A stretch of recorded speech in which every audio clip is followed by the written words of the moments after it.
चलिए आप आज 1.1 प्रश्नावली के क्वेश्चन नंबर 2 में चल रहे हैं, जिसमें मैं पहले पढ़ के बताऊंगा। आपके सामने किताब रहेगी, आप किताब को देखेंगे, इसके बाद मैं जैसे सॉल्व करूंगा तो आप उसको समझने की कोशिश करेंगे। क्वेश्चन 2 दिया है, दर्शाइए कि कोई भी धनात्मक विषम पूर्णांक। कोई भी धनात्मक विषम पूर्णांक का मतलब क्या होता है? 3 चीज़ आ रही है शब्दों में, ध्यान रखेंगे। एक तो धनात्मक, एक आ रही है विषम और एक आ रही पूर्णांक। धनात्मक का मतलब होता है जो कभी भी ऋण या शून्य ना हो। दूसरी क्या होती है? विषम का मतलब होता है 1, 3, 5, 7, 9।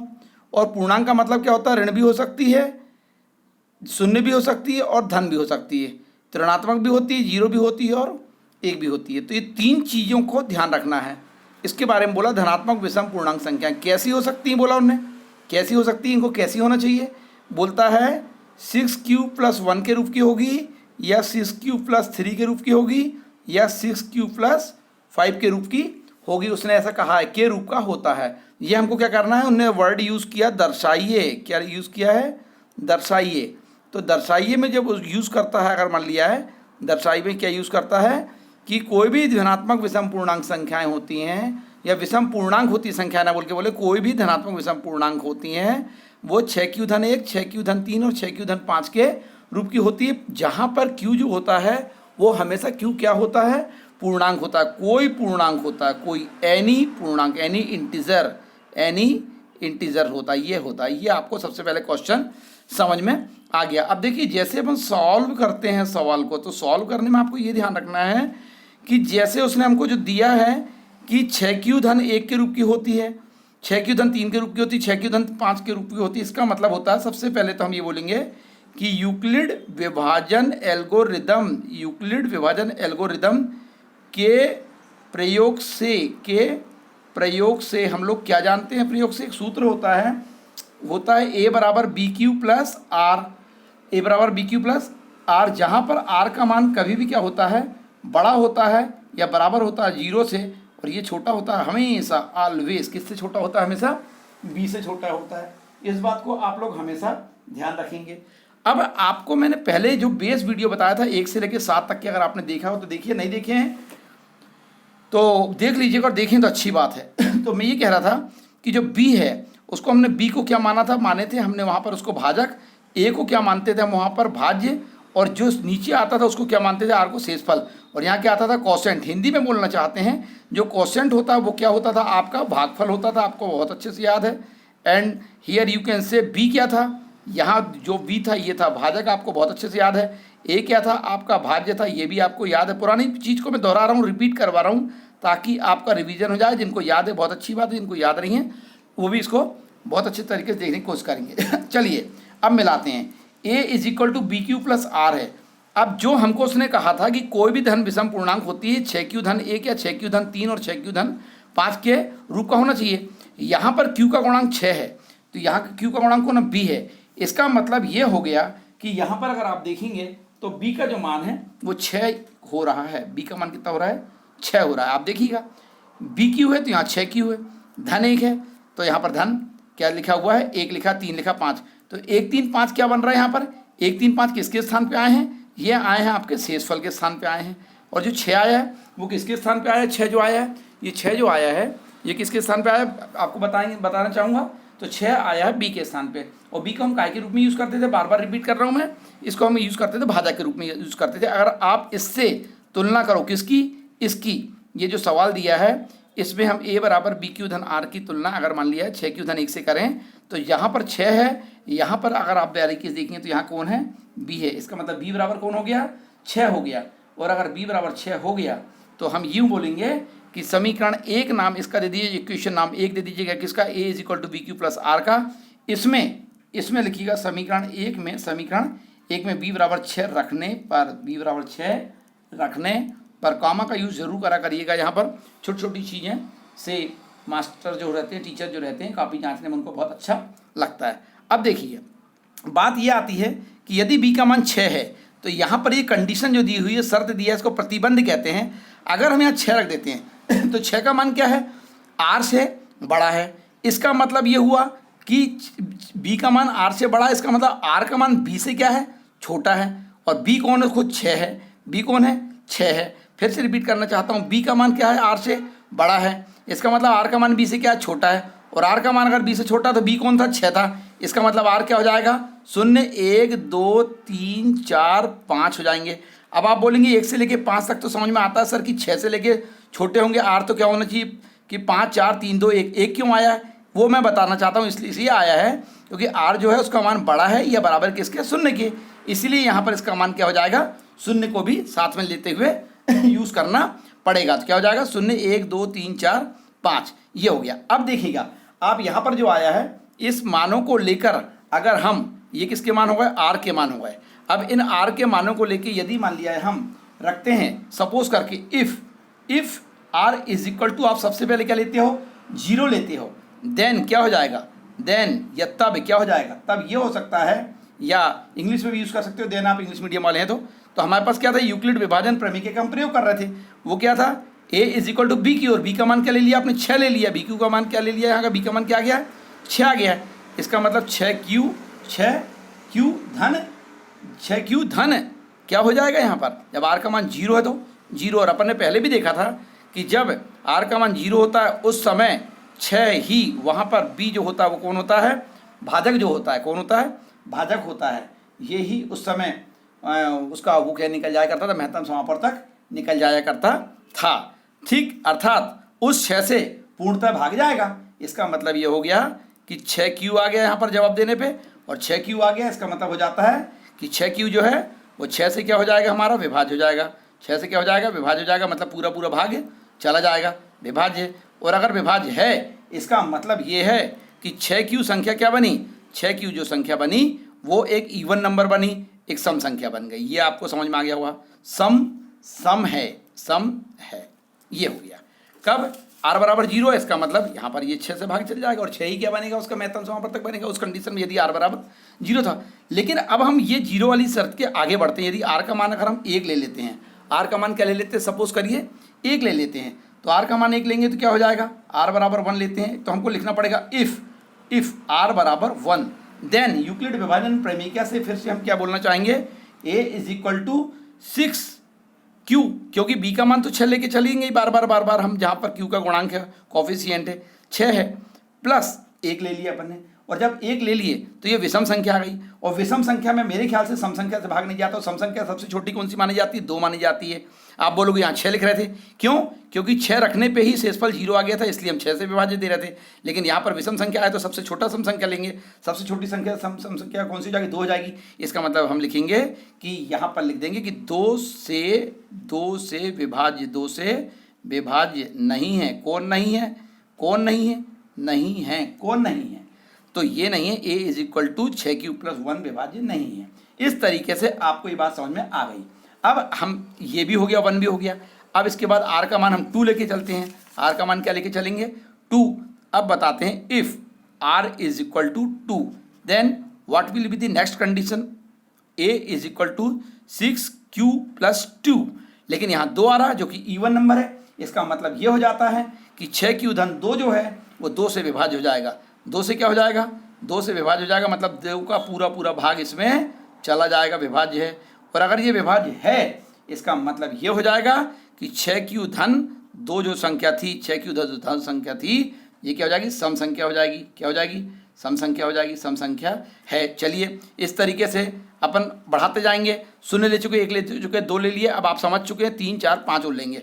इफ़ r का मान यदि हम क्या लेते हैं, 3 लेते हैं, क्या लेते हैं, r का मान 3 ले लेते हैं, तो ऐसी स्थिति में क्या हो जाने वाला है, ऐसी स्थिति में हो जाने वाला है a is equal to 6 Q plus 3, और 6 क्यू प्लस 3 जो रहता है, यहाँ 3 आया ऑड नंबर है, इसीलिए 6 क्यू प्लस जो 3 है वो किससे विभाज्य नहीं होगा, 2 से विभाज्य नहीं होगा। मिनिमम सबसे छोटी कम से कम सम संख्या क्या ली जा रही, 2 से क्या हो जाएगा, विभाज्य नहीं है, और 2 से अगर मान लिया विभाज्य नहीं है, ये विभाज्य नहीं है, इसका मतलब क्या हो जाएगा, इसका मतलब ये हो जाएगा कि हमको अब ये बताना पड़ेगा कि किससे विभाज्य है।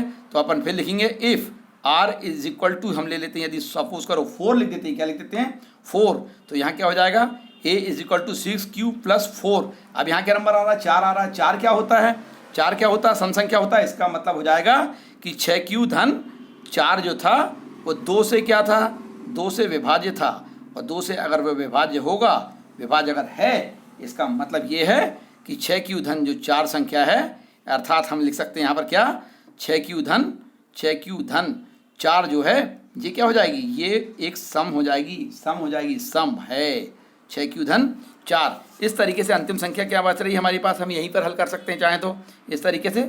आगे देखिए, पेज ना पलटा के हम यहीं पर कर देते हैं, ठीक है। ये तो ऊपर का पूरा बेस था, देखते हैं। तो अब हम लेते हैं इफ़, लास्ट कंडीशन बची हमारे पास, r इज इक्वल टू कितना 5, देन देखते हैं क्या होता है, then a is equal to 6। क्यों बार बार बताना चाह रहा हूँ कि b का स्थान कौन लेके चल रहा है, 6 लेके चल रहा है, बार बार भाजक है, ठीक है ना। तो +5 हो जाएगा। और अगर ऐसी स्थिति आ गई 6q + 5, तो हम देख सकते हैं, क्या देख सकते हैं, ये देख सकते हैं कि 2 से विभाज्य नहीं होगा। 2 से विभाज्य क्यों नहीं होगा, क्योंकि अपन देख रहा है 5 और 5 कभी भी क्या होता है, विषम संख्या है जो सम संख्या से विभाजित नहीं होती, इसलिए मतलब विभाज्य क्या बोलेंगे, नहीं है। और विभाज्य अगर नहीं है बोलेंगे, विभाज्य नहीं है, इसका मतलब क्या हो जाएगा, इसका मतलब ये हो जाएगा कि ये विभाज्य नहीं है। इसका मतलब ये कौन सी संख्या है, ये विषम संख्या है। और अगर ये विषम संख्या है तो सम संख्या कौन कौन सी हुई, अपने पास प्रश्न उठता है। तो सम संख्या कौन सी हुई, अपन कह सकते हैं, अर्थात 6q जो हमारे पास है, एक क्या हुई है, सम संख्या हुई। दूसरा हम क्या बोलेंगे, 6q + 2 क्या हुई, 6q + 2। और तीसरी क्या हुई, 6q + 4, 6q + 4, ये क्या हो गई हमारे पास, सम संख्या है, सम संख्या या सम है लिख दो।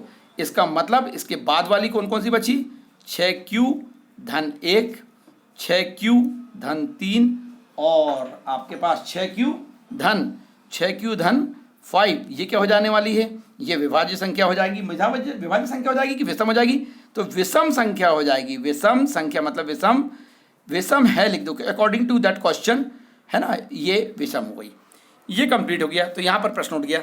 तो हमको ये समझ में आना चाहिए एक्चुअल में कि क्वेश्चन ने पूछा क्या और हमको करना कैसा है। अब आई होप कि ये सॉल्व आपको कंप्लीट हो गया। तो जब उनने विषम हमसे पूछा तो हमने विषम निकाल लिए, कौन कौन से आए, 1, 3, 5 के रूप का था। कौन था, कोई भी विषम, यूक्लिड विभाजन के प्रयोग से अपन किए थे। कोई भी कौन थी, क्या लिखे थे अपन ने, कोई भी धन विषम पूर्णांक संख्याएं इस रूप की, मतलब 6q धन 1 के रूप की, 6q धन 3 के रूप की, 6q धन 5 के रूप की होती है। और ये क्या है, ये विषम पूर्णांक है। और विषम पूर्णांक इसका मतलब ये अपन ने लास्ट में प्रूव कर चुका है। ये यहाँ पर क्या हो चुका है, सवाल जाके अपना प्रूफ हो चुका है। क्या हो चुका है, प्रूव्ड। प्रूफ लिखो या प्रूव्ड लिखो, तो एक्चुअल में लिखना चाहिए proved, PROVED, proved. I think ये वीडियो आपको समझ में आ गया होगा। चलिए नेक्स्ट क्वेश्चन में आपसे फिर मुलाकात करते हैं, जब तक इसको आप 1 मिनट के लिए देख लीजिएगा। चलिए अब अपने क्वेश्चन नंबर 2 तो हो गया। 2 नंबर क्वेश्चन होने के बाद हम अब लिए चलते हैं आपको अगले पेज में। अगला पेज जो है आपका, इसमें क्वेश्चन नंबर अपन करने जा रहा है 3। तो ये 3 क्वेश्चन सामने आपके सामने रहा। 1.1 का है, क्लास 10th है, बार बार आपको रिपीट करते जा रहा हूँ, 10th के ही स्टूडेंट देख रहे हैं, फिर भी एक बार रिपीट कर दूँ। क्वेश्चन नंबर 3 है। ये क्या लिखा, 3 क्वेश्चन नंबर में अगर अपन देखेंगे, किसी परेड में 616 सदस्यों वाली एक सेना, आर्मी ब्रैकेट में लिखते हैं, कि एक टुकड़ी को 32 सदस्यों वाली एक आर्मी बैंड के पीछे मार्च करना, मतलब उसके पीछे चलना है। आगे आर्मी मतलब सेना चलेगी, उसके पीछे 32 सदस्यों वाली आर्मी के पीछे चलना। किसको, 616 सदस्यों वाली एक सेना की टुकड़ी को किसके पीछे चलना, 32 सदस्यों वाली एक आर्मी बैंड के पीछे। तो आगे आगे कौन चलेंगे, सामने सामने चलेंगे बैंड पार्टी वाले, जो 32 आर्मी के ही है। उसके पीछे 616 कौन चलेंगे, आर्मी के सदस्य चलेंगे। ये हमको कल्पना में सबसे पहले आना चाहिए सवाल को। कहते हैं दोनों समूहों को समान संख्या वाले स्तंभों में मार्च करना है। दोनों समूहों को समान संख्या वाले स्तंभों में मार्च करना है। कहता है कि यदि मान लिया 32 लोग हैं, सपोज करिए ऐसे, अगर मान लिया वो लोग कैसे हो जाते हैं, सपोज करो 8 जाते हैं, 1 2 3 4 5 6 7 और ये 8। अगर ये 8 हो जाते हैं तो ऐसे 8 के पीछे ऐसे कितने जाएंगे, मान लिया ये 4, तो ये 4 हुए और ये हुए 8, तो कितने हो गया, ये 4 8 हो गया 32। तो ये हमको समझ में आया।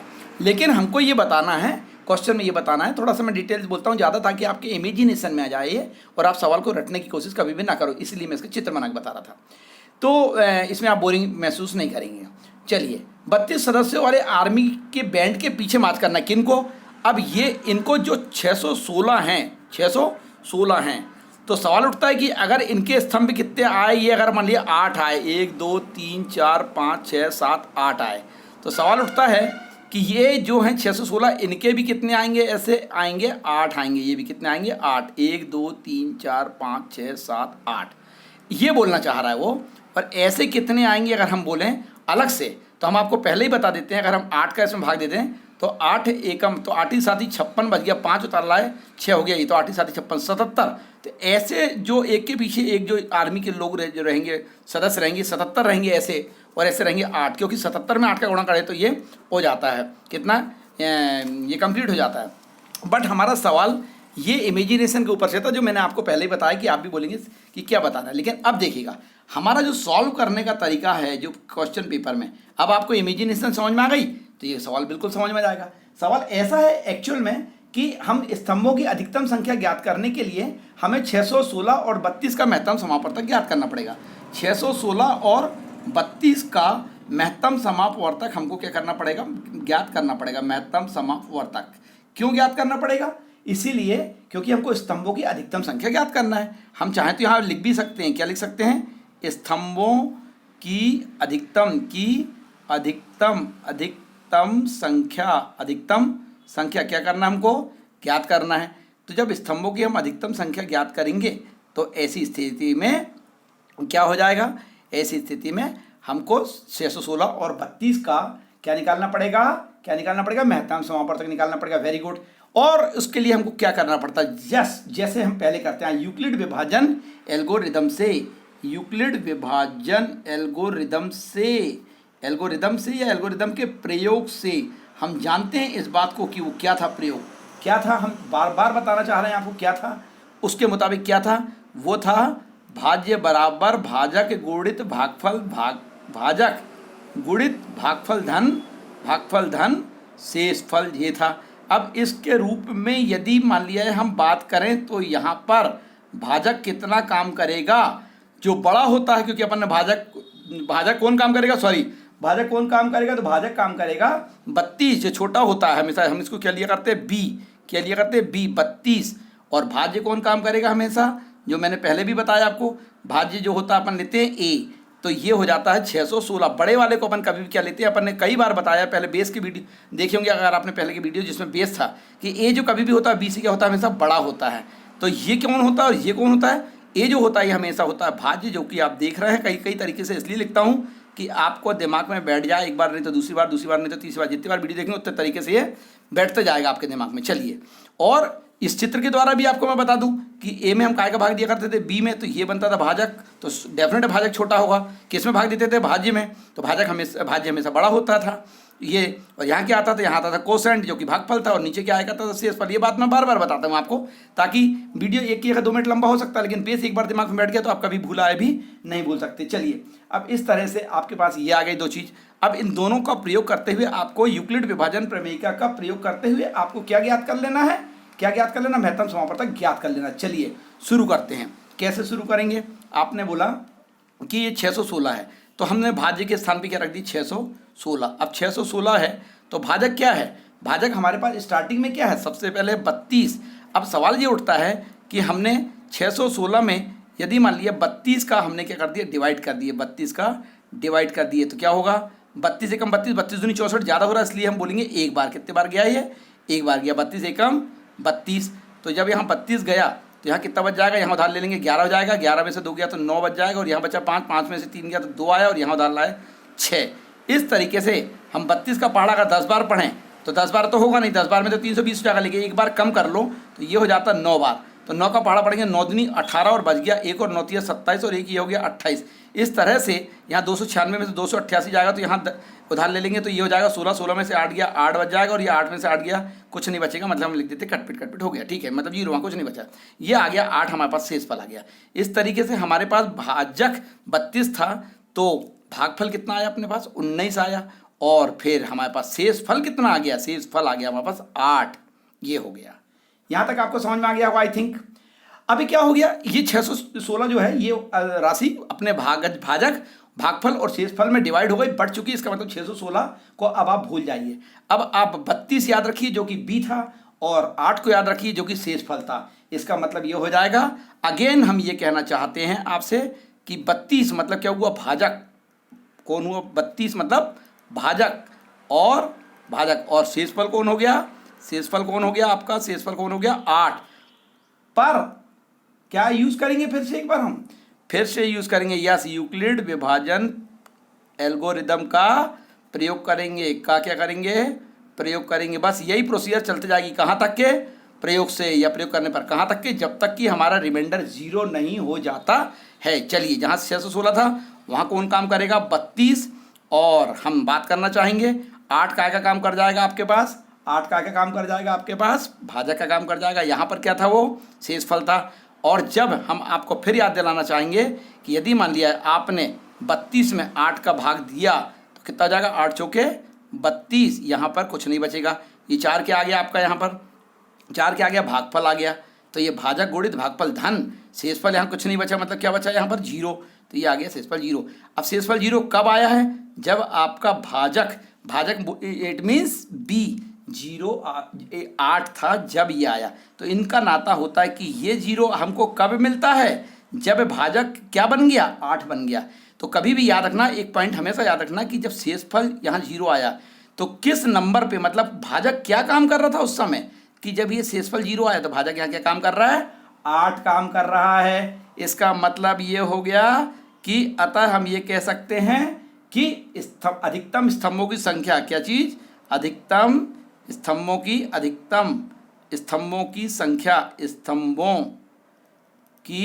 संख्या क्या हो जाएगी, स्तंभों की संख्या 8 हो जाएगी। ये हो गया 8। और बस यही था आपका महत्तम समावर्तक, अर्थात हम लिख भी सकते हैं महत्तम समावर्तक बराबर क्या आ गया, 8 आ गया। क्यों आ गया महत्तम समावर्तक 8, इसलिए आ गया क्योंकि हम उसको निकालना चाह रहे थे। यही 8 अधिकतम महत्तम में स्तंभों की संख्या है, और यही क्या है 616, और 32 का क्या था, 32 का क्या था, महत्तम समावर्तक था। That is the answer that you want to get of that question, and this is solve एक प्रोसीजर होती है, और आंसर एक पर्टिकुलर लास्ट में आंसर एक पॉइंट में रुकता है, जो कि पूरे सवाल की एंडिंग होती है। इस क्वेश्चन की मैंने पहले इमेजिनेशन आपको कराया था, और वो इमेजिनेशन आपके सामने आई थिंक पूरी बैठी दिमाग में, ठीक है। यहाँ से सवाल था। आई थिंक ये वीडियो आपको पसंद आया होगा। पसंद आने पे आप इससे फ़ायदा उठाइएगा, साथियों को इसको शेयर करिएगा, हमारे उत्साह को बढ़ाने के लिए इफ़ यू वांट लाइक भी करिएगा। और जितने भी नए स्टूडेंट्स इस सवाल को समझ रहे हैं, हमसे जुड़ गए हैं, तो आपको बहुत बहुत धन्यवाद। और ये कहना चाहूँगा कि इस वीडियो को देखने के लिए कि नए वीडियो कब आएंगे, कैसे आएंगे, हर एक दिन अल्टरनेट पे ये वीडियोस अपलोड किए जाते हैं। तो इसके लिए आपको बेल आइकॉन का बटन को प्रेस करना पड़ेगा, और बस उसके बाद वो नए जो वीडियोस यहाँ से डलते हैं उसकी नोटिफिकेशंस आप तक के पहुँचेगी, और आप इसको किसी भी हालत में देखा करेंगे और इससे फ़ायदा उठाएंगे। आई होप आप बेस्ट सक्सेस को प्राप्त करेंगे। ऑल द बेस्ट, फिर मिलते हैं।